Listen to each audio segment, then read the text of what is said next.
हरियाणा की हर अपडेट के लिए बेल आइकन दबाएं और सब्सक्राइब करें STV हरियाणा न्यूज।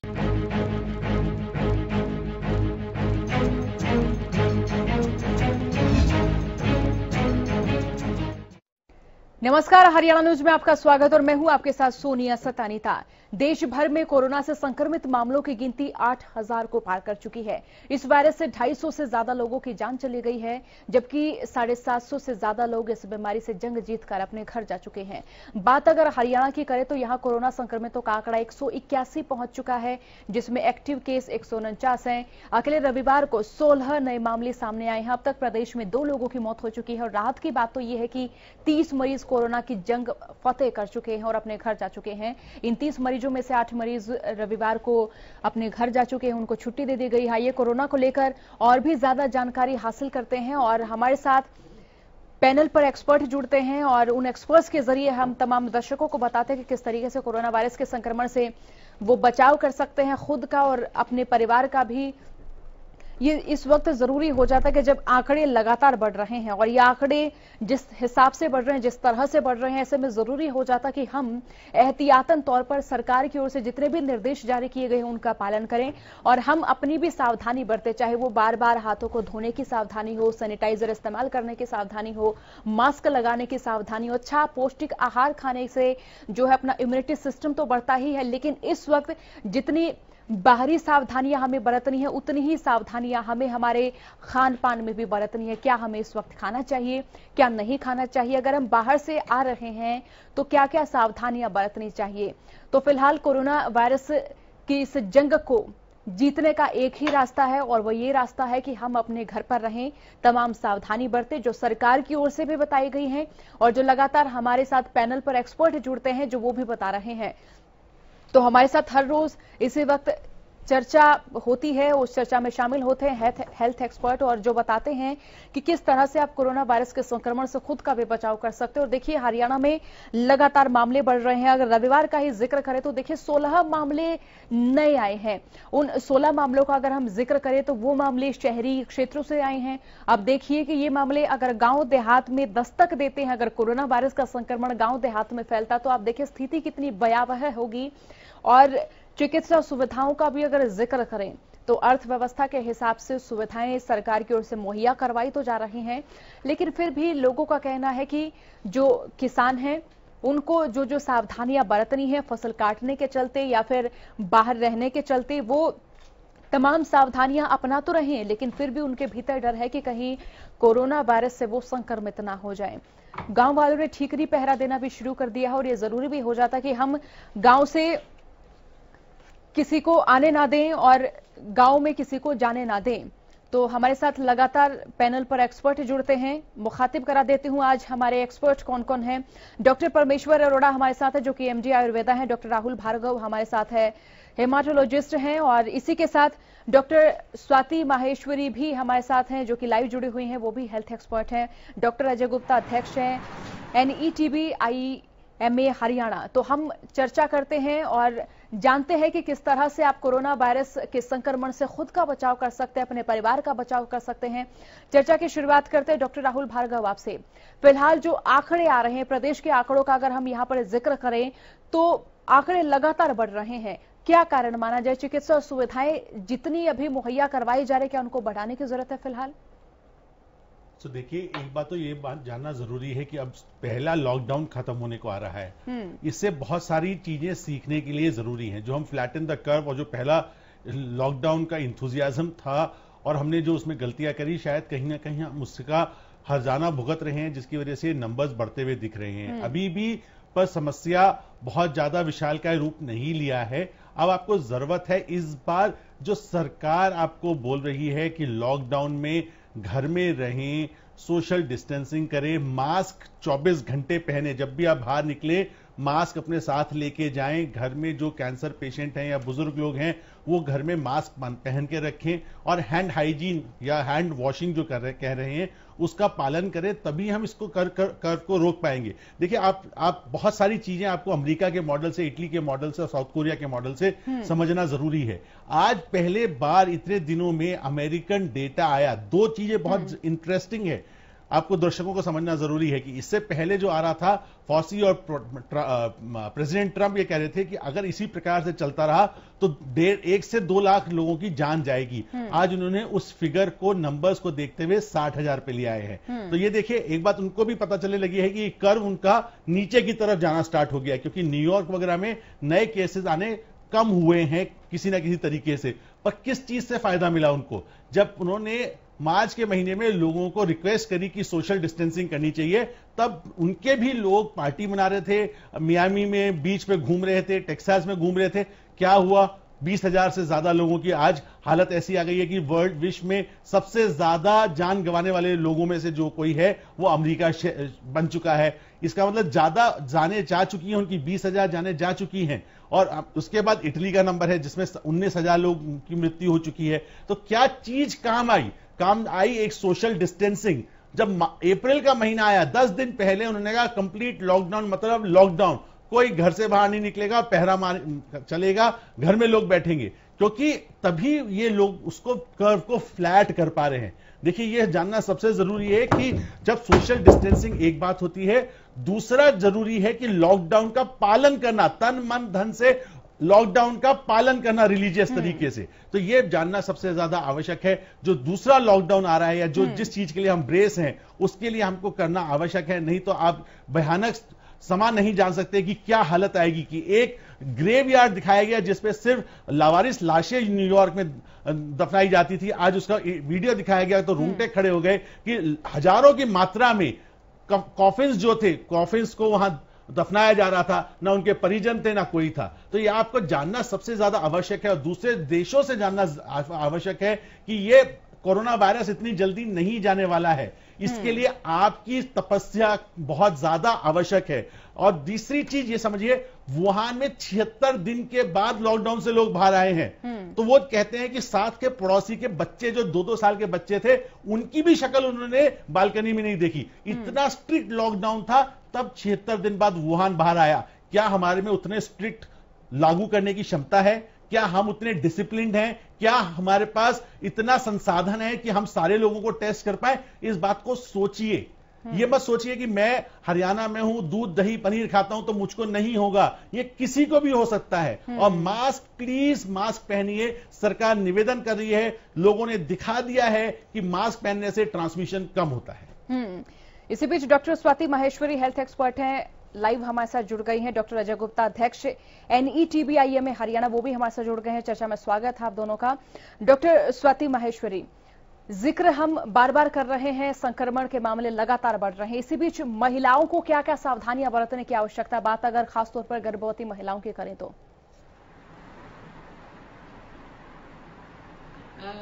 अगर गर्भवती महिलाओं की बात कर रहे हैं यहाँ पर सोनिया, तो सबसे पहले देखिए उनका थोड़ा इम्यूनिटी लेवल कम हो जाता है जब आप प्रेग्नेंट होते हैं। तो ऐसे में, और खास तौर से प्रेगनेंसी के दौरान हमारे शरीर में आयरन की कमी भी हो जाती है महिलाओं में।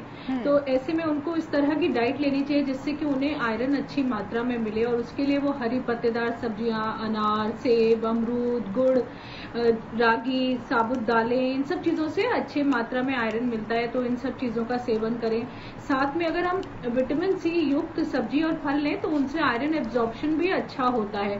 तो आप कंबाइन कर सकते हैं। उस टाइम पे आप खट्टे फ्रूट्स वगैरह, जो इस तरह के आंवला, नींबू, अमरूद, संतरा, मौसमी, इस तरह की चीजें भी अगर साथ में ले तो उससे आयरन का एब्जॉर्प्शन बढ़ता है। साथ में जब प्रेगनेंसी होती है तब चाय कॉफी कम पीना चाहिए, क्योंकि वो आयरन के एब्जॉर्प्शन को घटा देता है। और इस वक्त उन लोगों के लिए बहुत जरूरी है, क्योंकि कोरोना वायरस संक्रमण की बात कर रहे हैं हम, तो बार बार समय से साबुन और पानी से हाथ धोना जरूरी है। और उनके घर में अगर किसी को भी सर्दी खांसी जुकाम है तो वो भी मास्क की बात आराम से कर ही रहे हैं हम लोग, तो वो भी प्रेग्नेंट लेडी भी यूज करें और जो व्यक्ति को है घर में वो भी यूज करें। और वो लोग 6 फीट का डिस्टेंस आपस में रखें ताकि प्रेग्नेंट फीमेल जो है उनको उनसे इन्फेक्शन ना हो। और साथ में देखिए, प्रेगनेंसी में हमेशा अच्छे विचार रखना, अच्छी नींद, रेस्ट, स्ट्रेस फ्री होना, ये सब हमेशा अच्छा होता है। इससे प्रेगनेंसी का आउटकम अच्छा होता है। तो इन बातों का तो ध्यान रखना जरूरी है ही है। सोनिया, यहाँ पर हम लोग लॉकडाउन की भी बात कर रहे हैं और मैं लोगों से जरूर ये कहना चाहूंगी कि अभी सब्र रखना बहुत जरूरी है। देखिए, जिस तरह के किस्से हम देख रहे हैं कि लोग हॉटस्पॉट्स में जो है कोऑपरेट नहीं कर रहे हैं, और भी जगह लोग तोड़ तोड़ के, अभी पंजाब का भी किस्सा सामने आया जहां पुलिस वाले का हाथ तक काटा है उन्होंने। अगर इस तरह के किस्से होते रहे, अगर इस तरह की लापरवाहियां हम लोग करते रहे, तो ना कभी ये लॉकडाउन खत्म हो पाएगा और ना कभी हम ये जंग जीत पाएंगे।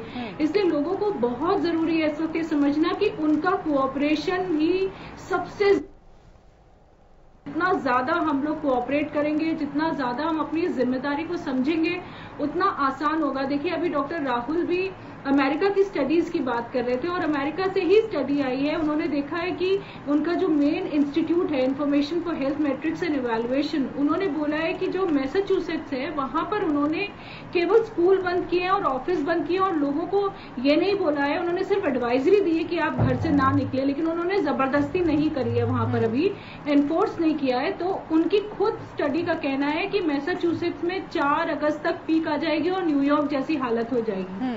तो उन्होंने भी आज सोशल डिस्टेंसिंग को ठीक से अमल नहीं करा, अगर आज उन्होंने उस पर सख्ती नहीं रखी तो आपका न्यूयॉर्क वाला हाल हो जाएगा। और यहाँ ये भी समझना जरूरी है सोनिया कि ये लंबी लड़ाई है, ये लॉकडाउन के बाद भी खत्म होने वाली लड़ाई नहीं है। तो हम लोगों को तैयार हो जाना है अब अपना लाइफस्टाइल चेंज करने के लिए भी। आने वाले समय में हमारी जिंदगी वापस वैसी वाली जिंदगी नहीं होने वाली है, इसमें समय लगेगा और ये सब चीजें अब हमारी जिंदगी की नॉर्मल रूटीन बनेंगी। सोशल डिस्टेंसिंग, हाइजीन, ये अब हमारे साथ साल 1.5 साल रहने वाली हैं, तो इनकी आदत अब जितनी जल्दी डाल लें उतना अच्छा होगा हमारे लिए। डॉक्टर परमेश्वर, बार बार हम जिक्र कर रहे हैं कि प्रदेश में मास्क लगाना अनिवार्य कर दिया है और ये फिलहाल की जरूरत है भी।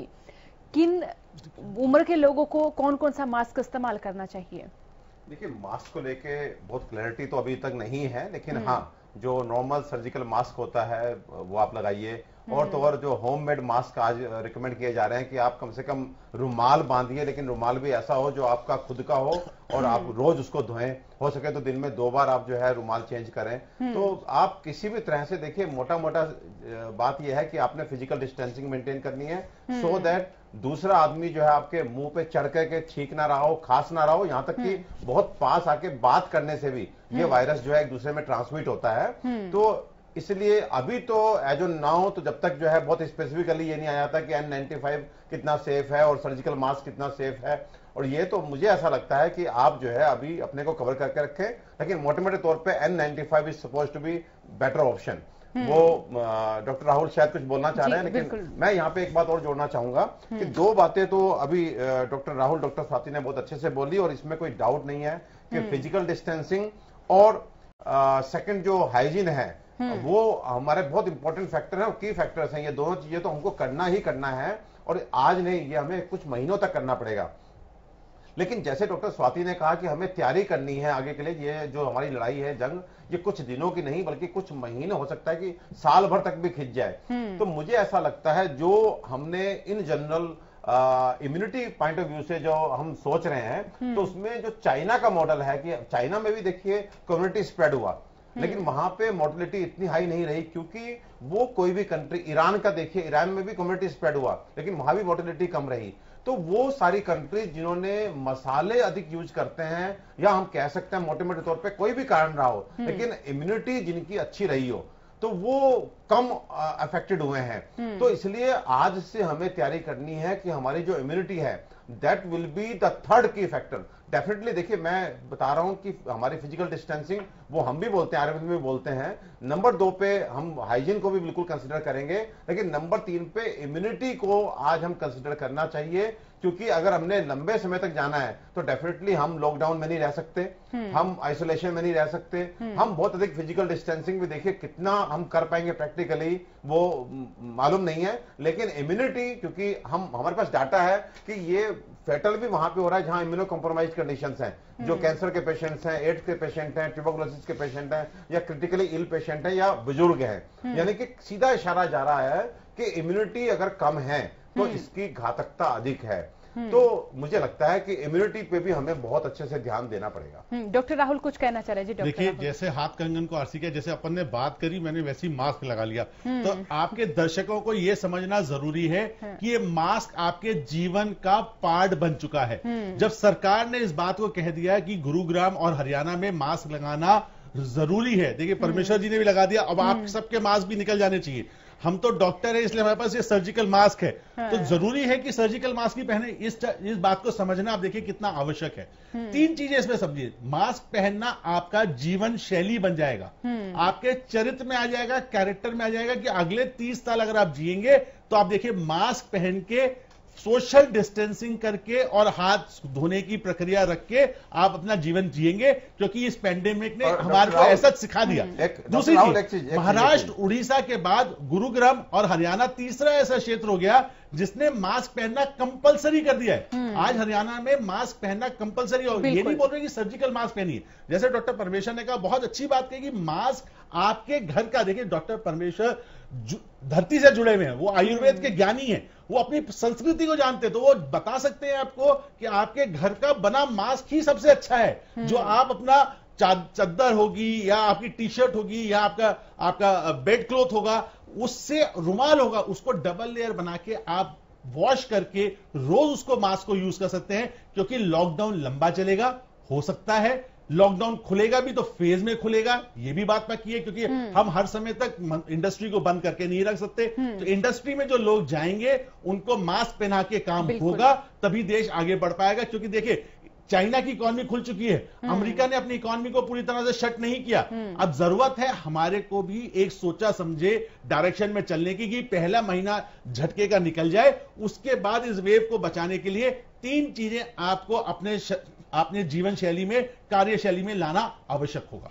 और डॉक्टर राहुल, ये कोरोना तो मुझे लग रहा है एक बहाना बनेगा, लेकिन हम बहुत सारी ऐसी बीमारियां जो हम आज 6 महीने तो हम लोग जुकाम से ही जो पीड़ित रहते हैं, वो सारी कम्युनिकेबल डिजीज जो होती हैं उनसे भी काफी कुछ मुझे लगता है कि बचाव जो है इस, अगर हम इसको अडॉप्ट कर लेते हैं तो जापान में देखिए लोग मास्क लगा के चलते हैं, उनके ट्रेडिशन है, घर से बाहर निकलते हैं तो वो मास्क लगाते हैं, और वहां पे इस तरह की डिजीज जो कोल्ड कफ इन्फ्लुएंजा है वो बहुत कम है। डॉक्टर अजय भी हमारे साथ जुड़े हुए हैं। डॉक्टर अजय, चिकित्सा सुविधाओं का यहाँ पर मैं जिक्र करना चाहूंगी। चिकित्सा सुविधाओं में फिलहाल आप कमी देख रहे हैं या फिर अगर आप इजाफा देख रहे हैं कि उन सुविधाओं में इजाफा करने की आवश्यकता है, तो क्या स्थिति फिलहाल आप देख रहे हैं? देखिए सोनिया जी, जहां तक हर क्षेत्र में जो हॉस्पिटल फैसिलिटी है, डेफिनेटली हॉस्पिटल फैसिलिटी जितनी है, सरकार अपनी पूरी कोशिश कर रही है कि डेडिकेटेड कोविड-19 हॉस्पिटल बनाए।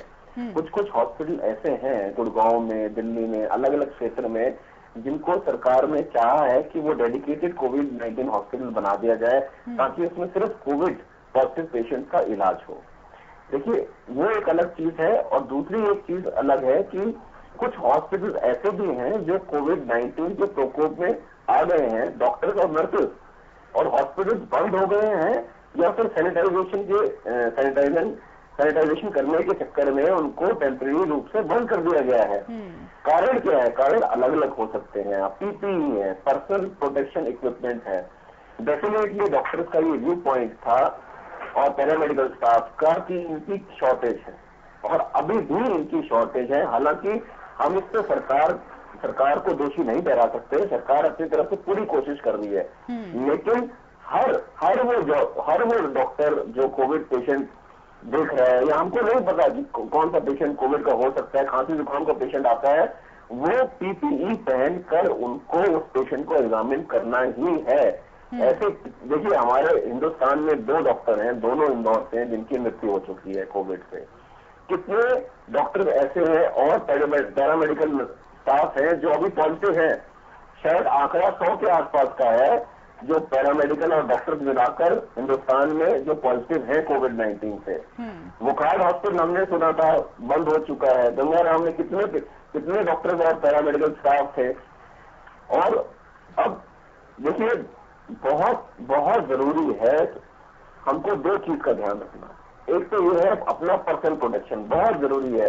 किसी भी नर्स या ब्रदर जो सबसे पहले पेशेंट को रिसेप्शन पे देखते हैं या उनकी केस हिस्ट्री लिखते हैं, दे शुड बी इक्विप्ड, उनके पास पूरा मास्क, गॉगल्स वगैरह सब कुछ होना चाहिए। डॉक्टर्स पीपीई के बिना उनको एग्जामिनेशन बिल्कुल भी नहीं करना चाहिए। तो अगर हम देखा जाए तो हेल्थ सुविधाओं को हम 2 विभाग में बांट सकते हैं। एक है हॉस्पिटल्स, जो हमको नए हॉस्पिटल्स अगर हम डेडिकेटेड बना सकते हैं कोविड-19 के लिए, डॉक्टर्स को हम पीपीई हमको देना चाहिए। जी डॉक्टर राहुल कुछ कहना चाह रहे हैं? जी देखिए, जब आप बोलते हैं कि क्या हमारे पास सुविधाएं पूरी हैं, तो ये एक क्लासिकल एग्जांपल है कि मां के 4 बच्चे हैं, चारों बच्चे, एक डिफेंस है, एक इकोनॉमिक पैकेज है, एक हेल्थ केयर है और एक अपना इंडस्ट्रियल है।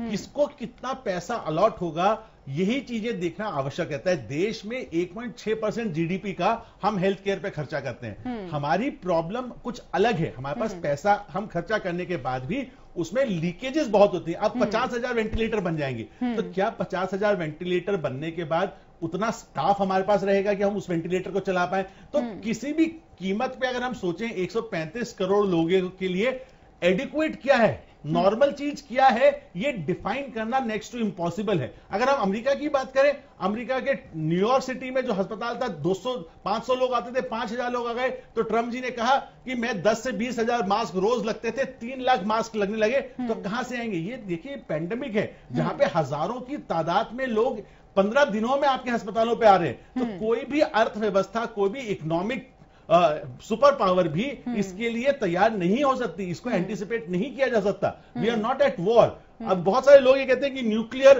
वेपन्स आप तैयार करके रख गए, वो एक बार रखने के बाद वो बहुत साल चलते हैं। यहां पे पीपीई की कितनी जरूरत पड़ेगी? आज से पहले मैं आपको सच बताऊं, मैंने पीपीई का नाम नहीं सुना था, क्योंकि मैं मेडिसिन और हिमेटोलॉजी और ब्लड कैंसर देखता हूं, तो मुझे पीपीई की कभी जरूरत नहीं पड़ी। तो सडनली इतने लोग आ गए, पर हमारी सरकार ने अभूतपूर्व काम किया है कि पिछले 25 दिनों में, आज 12 तारीख है, 12 अप्रैल है, और 12 मार्च से 12 अप्रैल में मास्क की कमी थी, मास्क की कमी पूरी कर दी, पीपीई की कमी थी, पीपीई की कमी कुछ हद तक वो पूरी करती जा रहे हैं, धीरे धीरे धीरे धीरे। वेंटिलेटर के ऑर्डर चले गए, इनोवेशन आ गया। तो जब आपदा आई है तो Indians have reason to their spirit called Indian spirit. अब आप लोगों को यह तय करना है कि हम सिर्फ क्रिटिसाइज करें या अपने देश को आगे बढ़ने में भागीदारी दें, क्योंकि बहुत सारे लोग अच्छा काम करने की कोशिश कर रहे हैं। डॉक्टर स्वाति, चूंकि आप महिला हैं, जिम्मेदारियां वो दोगुनी तिगुनी महिलाएं अपने ऊपर देखती हैं, तो खान पान में किन नई चीजों को शामिल करें? क्योंकि जब मार्केट में जाते हैं तो एक डर महिलाओं में फिलहाल देखा जा रहा है कि ये चीजें ना खरीदे, वो ना खरीदे, ये ना खाएं, वो ना खाएं, तो किन किन चीजों को शामिल करने की जरूरत है फिलहाल? देखिए, सबसे ज़रूरी तो बस यही है इस वक्त कि हम जितना ज़्यादा सब्जी फल साफ सुथरा बना हुआ खाना खाएंगे घर का, उतना ही अच्छा है। अगर हम जंक फूड्स वगैरह छोड़ें और इस तरह की चीज़ें छोड़ें, और हम, मेरे ख्याल से यहाँ पे डॉक्टर परमेश्वर भी बैठे हैं जो इसके ऊपर और भी अच्छे से बात कर सकते हैं और बता सकते हैं। लेकिन बेसिकली यही है, देखिए कि रूटीन सही होना बहुत ज़रूरी है। पहली बात यह है, सही समय से खाना बहुत ज़रूरी है, सही मात्रा में खाना जरूरी होता है, क्योंकि केवल अगर हम ये सोचें कि हमने स्वादिष्ट खाना और अच्छा घर का बना हुआ खाना खा लिया, इससे बात पूरी नहीं होती। इसके बहुत सारे अपने ये पहलू भी हैं जिनका ध्यान रखना बहुत जरूरी है। लोग दोपहर में खाना खाते हैं, सुबह का नाश्ता मिस कर देते हैं, या रात में बहुत हैवी खाना खाते हैं, बाकी सब उल्टा पुल्टा जो सिस्टम चलता है, जो रूटीन हम अपना ठीक से मेंटेन नहीं करते, ये इस चीज पर भी ध्यान देना बहुत जरूरी है। खास तौर से बच्चों के लिए आपको बहुत जरूरी है उन्हें सब्जी खिलाना, फ्रूट्स खिलाना, उनको इस तरह की चीजें खिलाना जिससे कि उनकी इम्यूनिटी बने, और ना कि कई बार देखिए ऐसा होता ही है कि हम लोग जल्दी के चक्कर में या ये सोचकर कि हमारे पास वक्त नहीं है, हम लोग बच्चों को कुछ भी जंक फूड खाने देते हैं, अलाउ करते हैं, और धीरे धीरे उनकी फिर वो आदत बनने लगती है। तो इसलिए इन चीजों को अगर हम समय से ही रोकें, और देखिए अब आने वाले समय में हेल्दी लाइफस्टाइल की बहुत ज्यादा वैल्यू होगी, क्योंकि हम देख ही रहे हैं जिसकी इम्यूनिटी अच्छी है वो बच रहा है, जिसकी नहीं है वो एक खासे रिस्क पर है। तो हमें बहुत जरूरी है कि आने वाले समय में हमारे बच्चों की भी इम्यूनिटी अच्छी हो, उसके लिए उन्हें सही आदतें अभी से डाली जाए, उन्हें उसकी इम्पोर्टेंस समझाई जाए। और बच्चे बड़ी जल्दी सीखते हैं, ऐसी बात नहीं है कि बच्चे सीखते नहीं है, बस बच्चों को सिखाने की देरी है। और अगर हम लोग ये प्रयास करें तो मुझे लगता है कि जरूर एक अच्छी हैबिट्स कल्टिवेट होंगी बच्चों में भी, बड़ों में। इधर में एक छोटा सा पॉइंट और कहना चाहती हूँ सोनिया, अभी हम हेल्थ सिस्टम की बात कर रहे थे, एक व्यू पॉइंट मैं यहाँ पे ये भी रखना चाहती हूँ कि स्ट्रैटेजिकली जो आपका हेल्थ सिस्टम है उसका यूटिलाइजेशन कैसा हो रहा है, ये भी बहुत जरूरी होता है। और जब पेंडेमिक होता है तब सबसे बड़ी जो नीड है वो ये तो है कि हेल्थ सिस्टम अच्छा होना चाहिए, लेकिन आप देख ही रहे हैं सारे विश्व के हेल्थ सिस्टम्स कम पड़ रहे हैं। ऐसे में सबसे इंपॉर्टेंट चीज ये कि आपकी पीक जल्दी जल्दी राइज नहीं होनी चाहिए। अगर आपकी पीक जल्दी नहीं आएगी, अगर आपके पास एक दिन में बहुत ज्यादा केसेस नहीं आ रहे, तो जो एग्जिस्टिंग हेल्थ सिस्टम है आप उसमें भी बड़े आराम से काम चला सकते। आपके यहाँ इतनी डेथ्स नहीं होंगी। लेकिन अगर आपकी पीक बहुत जल्दी जल्दी आएगी तो कैसा भी हेल्थ सिस्टम हो, कितना भी अच्छा हो, वो क्रम्बल करेगा, टूटेगा, चरमरा जाएगा। तो इसलिए ये चीज बहुत जरूरी है यहाँ पर कि हमारा लॉकडाउन सफल रहे, हमारे जो स्टेप्स हैं उनसे हमारी पीक डिलेड हो, उनसे हमारी पीक उस तरह से फास्ट नहीं हो, हमारा डबलिंग रेट बढ़े। अगर ऐसा रहेगा तो हमारे एग्जिस्टिंग हेल्थ सिस्टम के साथ भी हमारा आराम से काम चलेगा और हमें दिक्कत नहीं होगी।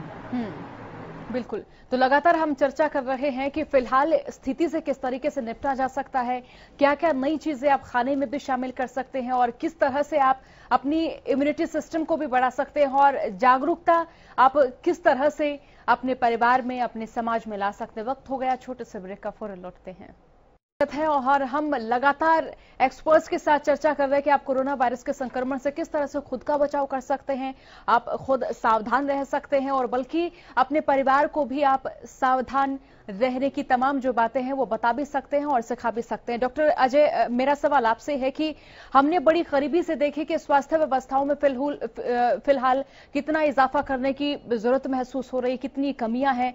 तो जो डॉक्टर्स हैं, जो नर्सेज हैं, फिलहाल अगर उनकी कमी का जिक्र किया जाए तो कितनी और तादाद की जरूरत है? देखिए, ऐसा है कि अगर आप कोई हमको नंबर डिफाइन करने हैं तो देखिए जितने आ जाए उतने कम है। अगर आप मुझसे पूछे तो इस टाइम तो ऐसा है कि डेफिनेटली जो गवर्नमेंट है, जो सरकारी विभाग है, वो प्राइवेट डॉक्टर से भी मदद मांग रहा है। इंडियन मेडिकल एसोसिएशन की जितनी भी ब्रांचेस हैं, स्टेट आईएमए है, डिस्ट्रिक्ट आईएमए है, नेशनल आईएमए है, उन सब से प्राइवेट प्रैक्टिशनर से सरकार का ये आह्वान है कि जो डॉक्टर अपनी स्पेशलिटी के साथ काम करना चाहते हैं, सरकारी विभाग में ओपीडी देखना चाहते हैं, टेस्टिंग में आना चाहते हैं, जिस विभाग में वो हेल्प कर सकते हैं, उनका स्वागत है। दूसरा, उन्होंने ये रिक्वेस्ट करी है कि टेलीमेडिसिन की। देखिए, टेलीमेडिसिन में क्या है कि अब पेशेंट लॉकडाउन के कारण हो सकता है नहीं आ सकते हैं और जितने भी हमारे सीनियर फिजिशियंस हैं, जो सीनियर लोग हैं, सीनियर डॉक्टर्स हैं, जो 60 अबव हैं, जिनको कोमॉर्बिडिटी है, जिनको हाइपरटेंशन है या डायबिटीज है, जो पेशेंट को नहीं देख पाएंगे, तो टेलीमेडिसिन का प्रमोशन बहुत हो रहा है। लोग टेलीमेडिसिन के द्वारा डॉक्टर से कंसल्ट कर रहे हैं और उनसे एडवाइस लेके अपना ट्रीटमेंट शुरू कर रहे हैं। तो सरकार डेफिनेटली बहुत एक्टिव है। बहुत सारे हमारे आईएमए के डॉक्टर्स हैं, हमारे प्राइवेट प्रैक्टिशनर्स हैं, जिन्होंने हाँ कही है और जिन्होंने अपना खुद आगे बढ़कर उन्होंने कहा है कि जब सरकार हमको बुलाएगी और जब सरकार को उनकी जरूरत होगी तो डेफिनेटली वो आके किसी भी हॉस्पिटल में है, क्लिनिक में है, ओपीडी में आकर अपनी सेवाएं देंगे। तो डॉक्टर्स हमेशा तैयार है इसी चीज के लिए। लेकिन थोड़ा सा एक इशू है डॉक्टर्स की प्रोटेक्शन का, जो डॉक्टर्स को अपनी पूरी प्रोटेक्शन लेनी चाहिए। और जहां तक पीपीई जो मैंने आपको बताया था, सरकार अपनी तरफ से पूरी ट्राई कर रही है कि हर डॉक्टर को पीपीई मिलना चाहिए।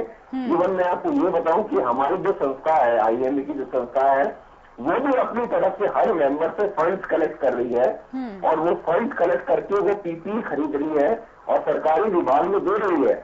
तो जो हमारे सरकारी विभाग के जो हमारे कोलिग डॉक्टर्स हैं, जिनके पास कमी है या जिनके पास नहीं है, उस फंड के दौरान जो हमने आपस में इकट्ठा किया है, वो उनसे पीपीई खरीद कर हम उनको दे पाए। तो ये तो देखिए ऐसा है कि ये ऐसी महामारी है जिसमें हम सबको एक साथ मिलजुल के लड़ना है इस चीज से। तो और देखिए ऐसा है कि ये जो कोरोना वायरस है ये बहुत ज्यादा कंटेजियस है। इसमें मोर्टेलिटी कम है, यानी कि इसमें जो डेथ रेट है, फैटेलिटी रेट है वो कम है, लेकिन जो इसका प्रकोप है, कंटेजियस है, वो काफी है।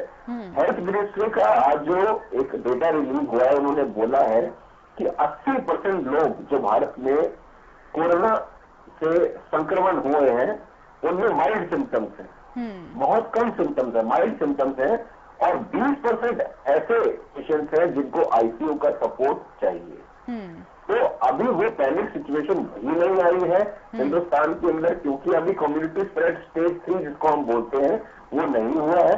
हाँ, हॉटस्पॉट कुछ हॉटस्पॉट ऐसे हैं जिसमें आईसीएमआर और सरकार कह रही है कि लगता है कि जैसे लिमिटेड लिमिटेड कम्युनिटी ट्रांसमिशन हुआ है, उसमें हमको ज्यादा ध्यान देना है, ज्यादा टेस्टिंग करनी है, मास स्क्रीनिंग करनी है।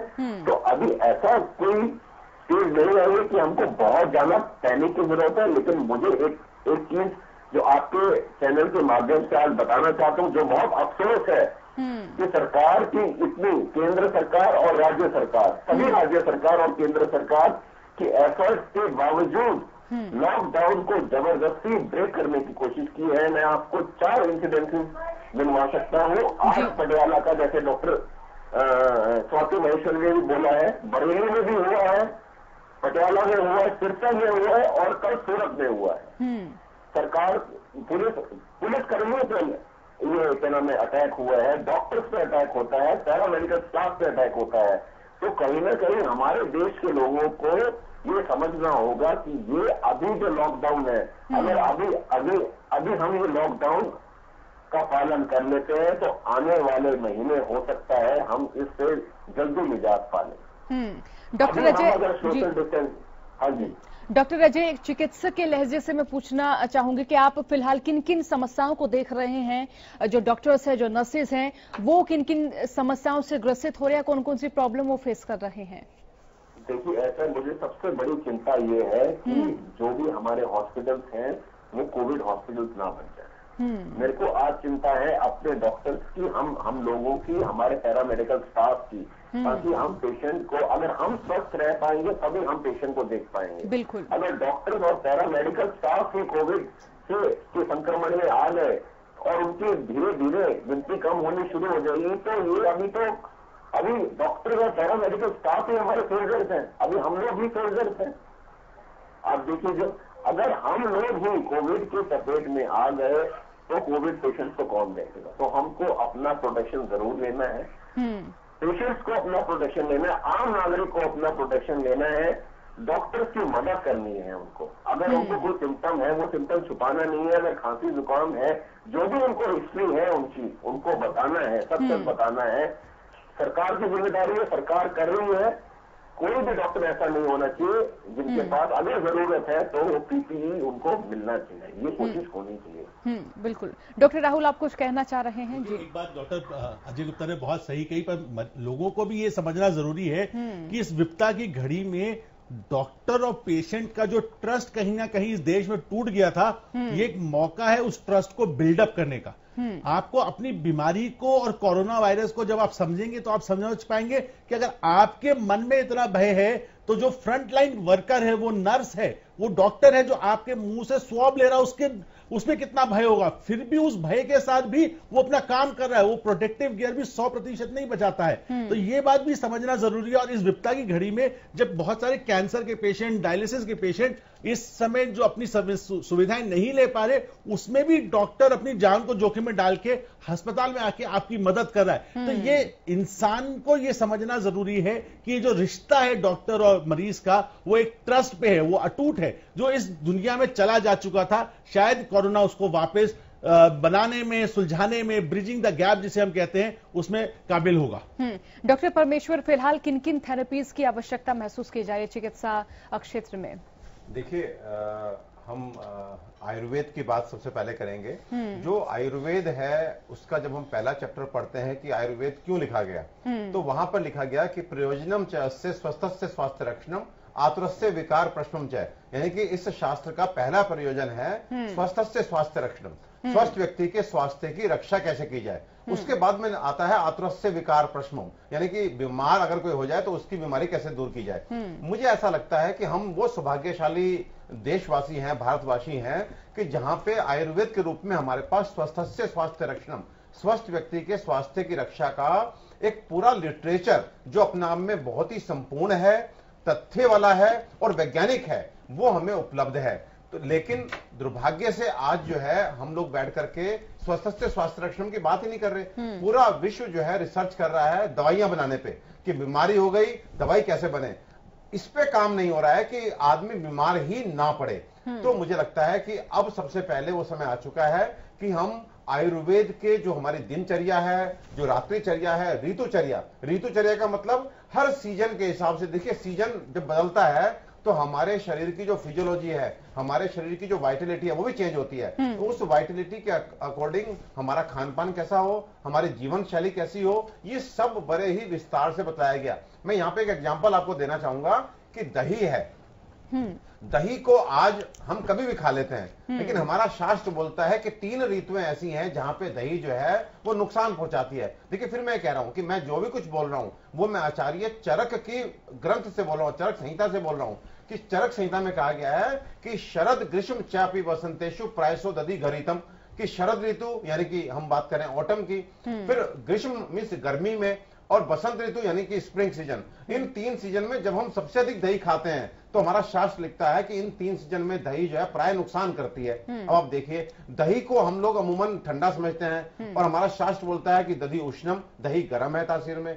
जिन 3 ऋतुओं में हम दही नहीं खाते वो, जैसे हम बात करें हेमंत शिशिर चापी वर्षाशु दधि सस्यते, अर्ली विंटर, लेट विंटर और रेनी सीजन में दधि सस्यते, दधि प्रशस्त खाइए। सो कहीं ना कहीं हम चूक कर रहे हैं खाने पीने की अच्छी चीजें भी। जब हम गलत समय पे खाते हैं, गलत मात्रा में खाते हैं, तो हमारे शरीर का पोषण ना करके वो हमारे शरीर को नुकसान पहुंचाती हैं। ये मैंने एक उदाहरण के तौर पे केवल आंख खोलने के लिए आपको बताया है कि क्या कारण है कि आज हम लोग अधिक शिक्षित हैं, हम लोग अधिक धनी हैं, हम लोग टेक्नोलॉजिकली स्ट्रांग हैं, हमारे पास डॉक्टर्स की अवेलेबिलिटी है, हमारे पास हॉस्पिटल की अवेलेबिलिटी है, हम रेगुलर चेकअप कराते हैं, हम हेल्थ कॉन्शियस भी हैं। लेकिन कड़वा सच ये है कि जब हम हेल्थ की क्वालिटी को देखते हैं, जब हम क्वांटम ऑफ लाइफ को देखते हैं, तो वो लगातार डिक्लाइन कर रही है। इसमें किसी को कोई असमंजस और कोई शंका नहीं होनी चाहिए कि आज वो उम्र जिसे हमारे बड़े अधिकांशतः बड़े मतलब साधनों के अभाव में भी 100 वर्ष तक पहुंच जाते थे, आज उस उम्र की हम कल्पना नहीं कर सकते।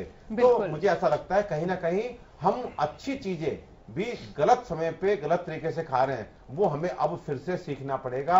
आयुर्वेद उसमें माध्यम बनेगा, स्वस्थ से स्वास्थ्य रक्षण पे काम करना होगा। कभी हम डॉक्टर राहुल इस पे भी चर्चा करेंगे। अभी तक तो हम पैंडेमिक से लड़ने की बात कर रहे हैं, लेकिन हमें चर्चा ये करनी चाहिए कि पैंडेमिक आया क्यों, क्योंकि ये भी एक अपने आप में बहुत बड़ा विषय है कि पैंडेमिक आया क्यों। तो ये सब चीजों का जवाब कि कारण क्या है पैंडेमिक का, ये सब भी जब आप जनपदोध्वंस नाम का अध्याय पढ़ेंगे चरक संहिता में, उसमें साफ साफ लिखा है कि जब भी अधर्म होगा, अब आयुर्वेद के हिसाब से अधर्म का क्या मतलब होता है, मतलब गलत खान पान, मतलब गलत जीवन शैली, मतलब सात्विक विचार ना होना अधर्म है। देखिए उस आयुर्वेद पूरा वैज्ञानिक है। अधर्म का मतलब गलत खान पान, गलत खान पान देखिए कहां से शुरू हुआ, चाइना से शुरू हुआ। चाइना में आधा कच्चा आधा पक्का मांस खाया जाता था, जो कि एक तरह से मानव जाति के लिए कितना अच्छा है कितना बुरा है वो आप सब समझ सकते हैं, मुझे कहने की आवश्यकता नहीं है। तो कहीं ना कहीं फिर हमारी जीवन शैली ऐसी हो गई कि शायद हमारी इम्यूनिटी इतनी कम हो गई, एक छोटा सा वायरस जो है उसे हम नहीं झेल पा रहे हैं, क्योंकि एनवायरमेंट में हमेशा विषाणु, जीवाणु, कीटाणु हमेशा रहता है। जरा सा परिवर्तन हुआ पर हम उसे नहीं झेल पा रहे, इसका मतलब हमारी रोग प्रतिरोधक शक्ति इतनी कम हो गई। उसके पीछे भी क्या कारण है, हमारा गलत खान पान, हमारी गलत जीवन शैली, और कहीं ना कहीं मेंटल स्ट्रेंथ का इतना कम हो जाना। आज ये मानसिक असंतुलन तो है, जैसे अभी डॉक्टर अजय गुप्ता बोल रहे हैं, ये पटियाला में जो आज घटना घटी है, इन्हें हम मानसिक रूप से असंतुलित लोग बोलेंगे। बिल्कुल। और जो जहां भी घटना घट रही है, जो लोग लॉकडाउन तोड़ रहे हैं, ये सब क्या है, ये मानसिक दिवालियापन है।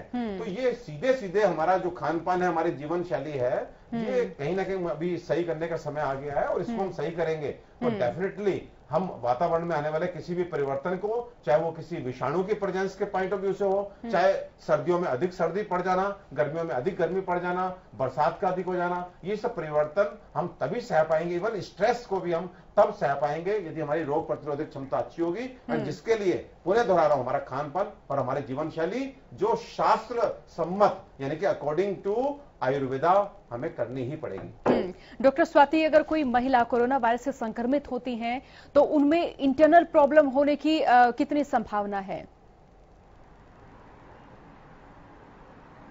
देखिए ऐसा कुछ भी नहीं है, क्योंकि कोरोना वायरस जो है वो हमारे लंग्स पर अफेक्ट करता है, तो वो फेफड़ों पर अफेक्ट करता है। ये जरूर हम लोग देख रहे हैं कि पुरुषों में ज्यादा होता है, और उसके भी कारण है कि पुरुषों में ज्यादा क्यों हो रहा है, क्योंकि वो लोग स्मोकिंग ज्यादा करते हैं, उनका इम्यूनिटी लेवल फीमेल से कम होता है। तो ये सब कारण, उनका जेनेटिक मेकअप की भी बात हो रही है कि उनमें एक एक्स क्रोमोसोम होता है और एक वाई होता है, जबकि फीमेल्स में 2 एक्स क्रोमोसोम होते हैं और एक्स इम्यूनिटी को बढ़ाता है। तो ये सब बातें हो रही है, लेकिन अदरवाइज कोरोना वायरस अगर इन्फेक्शन होगा तो फिर वो पुरुषों और महिलाओं में कोई भेदभाव नहीं करता है, क्योंकि ये लंग्स के ऊपर इन्फेक्ट करता है। अब डिपेंड करता है कि अगर कोई फीमेल को पहले से कोई बीमारी है, उन्हें लंग्स की प्रॉब्लम है, हार्ट की प्रॉब्लम है, ब्लड प्रेशर, डायबिटीज, कैंसर, कुछ भी और है, तो उसका एक अलग असर उनके शरीर पर पड़ा हुआ होगा और फिर कोरोना वायरस की वजह से उनको ज्यादा प्रकोप होगा, उनकी ज्यादा सिवियर इलनेस होगी, हो सकता है उन्हें आईसीयू की जरूरत भी पड़ जाए। तो ये सब बातें डिपेंड करती है कि कोई भी व्यक्ति हो जिसको इन्फेक्शन हुआ है, उसका अपना इम्यूनिटी लेवल कैसा है, वो पहले से बीमार था या नहीं था, या उसका वायरल लोड कितना, यानी कि उसको कितना तीव्र इन्फेक्शन हुआ है, इन सब बातों पे डिपेंड करता है। और कोई एक व्यक्ति अगर कोरोना वायरस के संक्रमण से अभी बाहर आया है, तो क्या दोबारा भी उसके संक्रमित होने की संभावना है, डॉक्टर स्वाति? देखिए, अभी कुछ ऐसी स्टडीज आनी शुरू हुई हैं जिनसे ऐसा पता लगा। अभी साउथ कोरिया से भी एक स्टडी आई है जिसमें उन्होंने कहा है कि उन्होंने 91 पेशेंट्स में ऐसा देखा है कि दोबारा इन्फेक्शन हुआ है, लेकिन अभी ये शक के घेरे में है स्टडी, क्योंकि बहुत सारे सवाल उठकर आए हैं इस स्टडी के ऊपर कि क्या वो टेस्ट जिसके बेसिस पे उनको बोला गया था कि इन्फेक्शन अब उन्हें नहीं है, वो सही हुआ कि नहीं हुआ। ये भी देखना होगा कि क्या दोबारा उनको इन्फेक्शन हुआ या जो उनकी बीमारी थी वही उभर करके दोबारा आई है।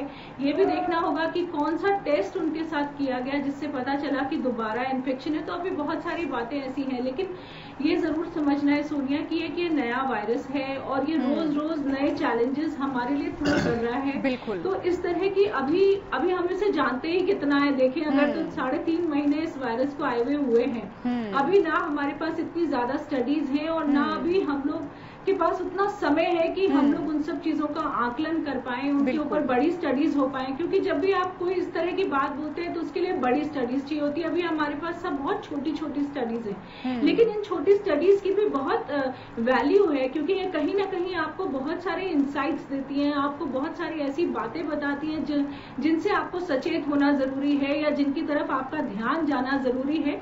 तो अभी जितनी भी इंफॉर्मेशन आ रही है उसके मुताबिक अभी कुछ जरूर ऐसी इंफॉर्मेशन आई है जहां से लगता है कि शायद दोबारा इन्फेक्शन हो सकता है, लेकिन जहां तक ये साइंटिस्ट यही मान के चल रहे हैं कि इससे इम्यूनिटी, एक बार इन्फेक्शन होने के बाद व्यक्ति में इम्यूनिटी आएगी और इसीलिए प्लाज्मा थेरेपी वगैरह की भी बात हो रही है। लेकिन ये है कि कितने समय वो इम्यूनिटी रहेगी, वो थोड़े समय की होगी कि ज्यादा समय की होगी, ये सब बातें अभी क्लियर नहीं है। अभी समय के साथ धीरे धीरे इन बातों इनके बारे में और पता चलेगा। डॉक्टर राहुल, आप कुछ कहना चाह रहे हैं? सोनिया जी, देखिए, आज दो बहुत इंपॉर्टेंट खबरें आई। एक आया कि चाइना में 100 केसेस नए आए, तो 100 नए केस जो आए वो सारे इंपोर्टेड केस थे। 99 में से 97 केस बाहर से जो लोग चाइना वापस आए उनमें आए।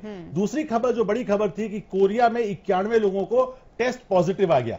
तो आप दर्शकों को यह समझना जरूरी है कि जो टेस्ट जब मेरे को नेगेटिव बोला गया, जैसे डॉक्टर स्वाति महेश्वरी ने बोला, वो क्या फॉल्टी किट की वजह से तो नहीं था, कि वायरस तो अंदर था ही था, किट ने काम नहीं किया इसलिए वो नेगेटिव आ गया। पहला, क्या वायरस अंदर पड़े पड़े दोबारा रीएक्टिवेट हो गया, इतनी लेवल तक नहीं पहुंच पाया कि वो संक्रामक कर पाए।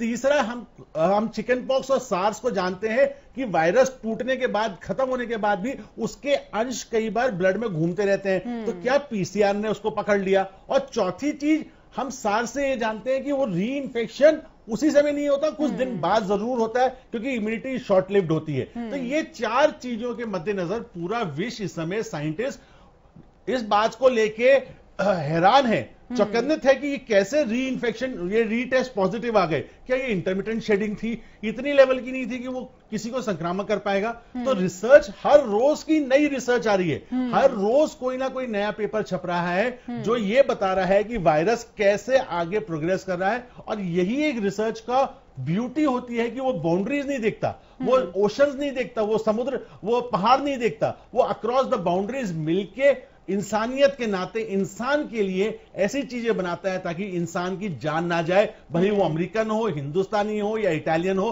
कोई भी विश्व में कोई भी देश ऐसा नहीं है जो अपने लोगों की जान देना चाहना चाहे। वही भारत भी चाहता है कि फ्लैटन द कर्व का मतलब है कि जिनको होगा बॉडी की इम्यूनिटी उनको ठीक कर लेगी, लो ग्रेड लेवल पे कोरोना वायरस चलता रहेगा, मृत्यु की दर कम हो जाएगी, पर आपका सहयोग उसमें सबसे ज्यादा जरूरी है। आप जितने लोगों को जानते हैं, आज 10 लोगों को फोन करके कहिए ऐसा उत्पात ना मचाएं कि पीछे मुड़ के आने वाले जो जनरेशन हो वो ये कहें कि हिंदुस्तान में इस एपिडेमिक में, इस पेंडेमिक में दसों लाख लोगों की जानें चली गई। ऐसा इतिहास ना बना के जाइएगा, उसमें आपका सहयोग सबसे ज्यादा जरूरी है। बिल्कुल। चर्चा में जुड़े डॉक्टर परमेश्वर अरोड़ा, आपका भी बहुत शुक्रिया। डॉक्टर राहुल भार्गव, आपका भी बहुत शुक्रिया। डॉक्टर स्वाति माहेश्वरी, आपका भी बहुत शुक्रिया। और डॉक्टर अजय गुप्ता हमारे साथ लाइव जुड़े, उनका भी बहुत शुक्रिया। तो चर्चा में हमने तमाम दर्शकों को बताया कि किस तरह से आप अपने खान पान में भी वृद्धि कर सकते हैं, चीजों में इजाफा कर सकते हैं, अपने इम्यूनिटी पावर को कितना ज्यादा बढ़ा सकते हैं। देखिए, जरूरी हो जाता कि हम अच्छा खान पान करें, अपना इम्यूनिटी पावर को बढ़ाएं, क्योंकि कोरोना वायरस का संक्रमण आपकी इम्यूनिटी पर सबसे पहले प्रभाव डालता है। तो फिलहाल के लिए चर्चा में इतना ही। बने रहिए हरियाणा न्यूज के साथ। नमस्कार।